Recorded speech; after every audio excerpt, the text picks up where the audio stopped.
Voilà, bonjour mes frères et mes sœurs. Je suis heureux ce matin de pouvoir commencer la journée avec vous dans la présence du Seigneur et pouvoir méditer quelques minutes encore.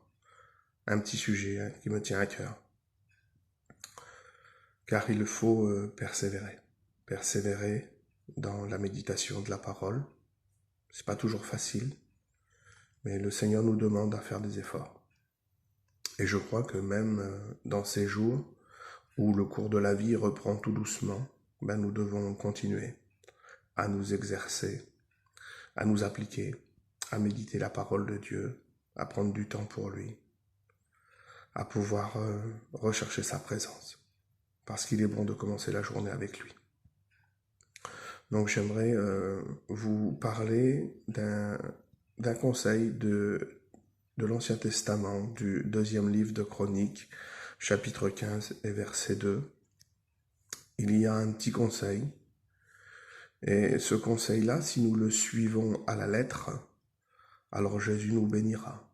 Jésus sera toujours avec nous. À nous de faire attention à nos façons d'agir, à nos façons de parler, à nos façons de faire. Car nous ne faisons pas toujours ce qui lui est convenable. Mais j'aimerais que dans la journée, nous puissions faire des efforts. Même si le cours de la vie reprend, si nous reprenons nos habitudes, si nous pensons que les mauvais jours sont passés, laissez-moi vous dire qu'il faut toujours rester dans la main du Seigneur Jésus et garder sa parole. Sa parole est très importante. Donc je fais la lecture pour vous, deuxième livre des Chroniques, chapitre 15 et verset 2.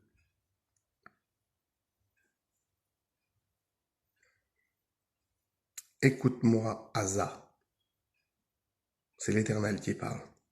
Écoute-moi, Asa, ainsi que tout Juda et Benjamin.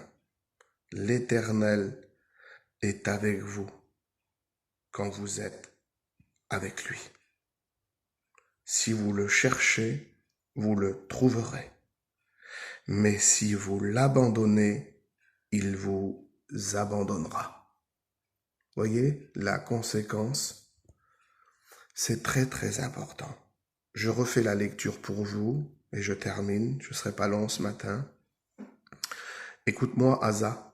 Asa était un roi en Israël, ainsi que tout Juda et tout Benjamin. C'était 2 tribus d'Israël. L'Éternel est avec vous quand vous êtes avec lui. C'est-à-dire que tant que nous resterons dans la présence de Dieu, tant que nous resterons dans la communion du Saint-Esprit, tant que nous régnerons dans la paix et dans l'amour du Seigneur Jésus, il sera avec nous. C'est important. Tant que nous serons avec lui, il sera avec nous. C'est-à-dire que ce que l'on fera de lui, il le fera de nous. Très important, vous savez. Recherchez-le, il va dire, et vous le trouverez. David le dit à son fils Salomon, lui donne le conseil, cherche-le de tout ton cœur, et tu le trouveras. Cherchons-le, appliquons notre vie, appliquons notre cœur, restons dans sa présence. Parce que si nous fuyons loin de lui, il s'enfuira loin de nous. C'est ça la conséquence. J'aimerais vous dire que le secret de la bénédiction, c'est de rester auprès de Jésus. C'est pour cela que je vous invite dans la journée à ne pas vous éloigner, à ne pas vous égarer dans vos pensées, dans vos affaires, mais à rester en communion avec lui pour pouvoir être béni, être au bénéfice de sa grâce. Tant que vous serez avec moi, je serai avec vous. Si vous me cherchez, vous me trouverez. Mais si vous m'abandonnez, alors je vous abandonnerai.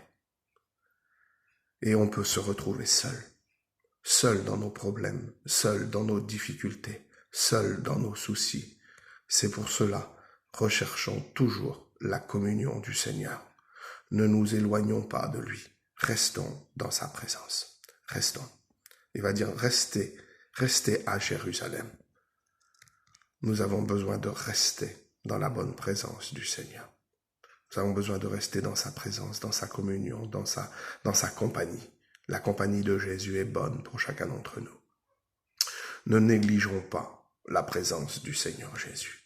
Même si nous nous croyons seuls, même si nous nous croyons abandonnés, même si nous nous sentons désolés tout seuls, non, Jésus n'est jamais loin. Il est près de celui qui l'invoque avec sincérité, dit la Bible, et droiture de cœur. Invoque-le tandis qu'il est près. C'est important de l'invoquer tant qu'il est près de nous. Laissez-moi vous dire que dans tous ces jours de confinement, nous n'avons pas hésité un instant à l'invoquer. Nous n'avons pas hésité un instant à lui demander le secours, le soutien, l'aide que nous avions besoin dans ces jours de détresse. Et il semblerait qu'aujourd'hui, des hommes et des femmes retournent à leurs affaires, retournent à leur vie quotidienne. Et il semblerait que les mauvais jours sont passés et puis que c'est devenu une routine. On retourne à nos occupations, on retourne à nos affaires.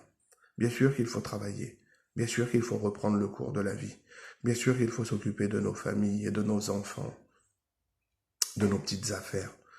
Mais nous avons besoin plus que jamais de rester dans la compagnie du Seigneur Jésus, de rester dans sa présence.